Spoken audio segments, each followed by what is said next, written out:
भारतीय सेना ने बदली नीति, अब मेरिट के आधार पर मिलेगा प्रमोशन। कब से और किन पदों पर होगी लागू? सेना मुख्यालय के पत्र में यह स्पष्ट नहीं किया गया है कि यह नीति वाइस चीफ और सेना के 7 कमांडर इन चीफ के चयन पर भी लागू होगी या नहीं।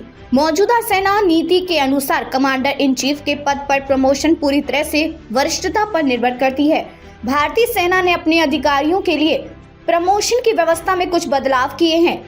अब सभी लेफ्टिनेंट जनरलों की उनके प्रदर्शन के आधार पर ही मेरिट लिस्ट तैयार की जाएगी। ये नई प्रणाली 31 मार्च से लागू होगी और इसका उद्देश्य मेरिट के आधार पर चयन को बढ़ावा देना है। ये नई व्यवस्था भारतीय सेना को एकीकृत थिएटर कमांड्स में सेवा देने वाले लेफ्टिनेंट जनरलों के चयन में मदद करेगा। ये नई नीति लेफ्टिनेंट जनरलों के लिए संशोधित वार्षिक गोपनीय रिपोर्ट फॉर्म के तहत लागू की जाएगी। ये नई नीति सेना के 6 ऑपरेशनल कमांड्स और एक ट्रेनिंग कमांड के वाइस चीफ और कमांडर इन चीफ पर लागू नहीं होगी। आपको बता दें कि ऐसे 8 अधिकारी हैं जो लेफ्टिनेंट जनरल हैं, लेकिन वे अन्य 3 स्टार जनरलों से एक पायदान ऊपर हैं। भारतीय सेना में लगभग 11 लाख सैनिक हैं। सेना में 90 से अधिक लेफ्टिनेंट जनरल, 300 मेजर जनरल और 1200 ब्रिगेडियर हैं। सूत्रों के हवाले से बताया कि नई नीति भारतीय सेना को भारतीय वायुसेना और भारतीय नौसेना से मेल खाने के लिए तैयार करेगी। सूत्र का कहना है कि अब तक लेफ्टिनेंट जनरलों के लिए कोई ACR प्रणाली नहीं थी। अब उन्हें विभिन्न गुणों के आधार पर 1 से 9 तक के पैमाने पर रेटिंग दी जाएगी। उनका प्रमोशन सिर्फ वरिष्ठता पर निर्भर नहीं होगी, बल्कि प्रदर्शन के आधार पर होगी।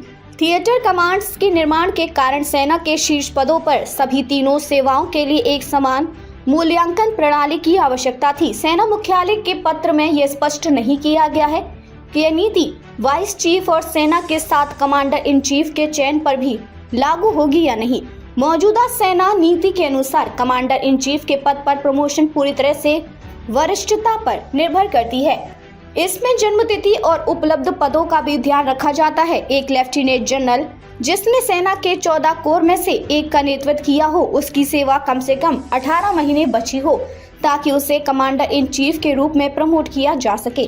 नई नीति को लेकर कुछ अधिकारियों द्वारा विरोध भी व्यक्त किया जा रहा है। एक वरिष्ठ अधिकारी ने कहा कि बहुत कम अधिकारी सेना की कड़ी संरचना में प्रत्येक चरण में मेरिट के आधार पर तय होते हैं और 3 स्टार जनरल बनते हैं। लेफ्टिनेंट जनरल के पद के बाद कमांडर इन चीफ पद पर प्रमोशन वरिष्ठता पर निर्भर थी।